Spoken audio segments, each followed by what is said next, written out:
Baka tayo nakita. Malapit na naman yung linggo eh. Makaabutan ka eh.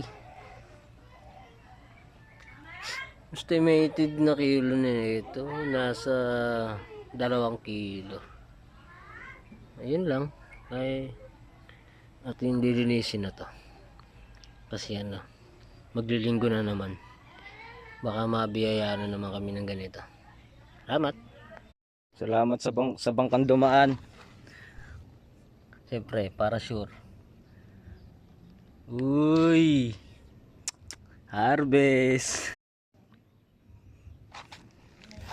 Buti lang, huli na. Pwede nang siguro wag na muna umuwi.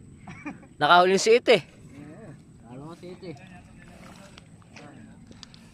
Nakahuli na guys, sa gilid lang. Ha? Oh, may lumabas ang siit.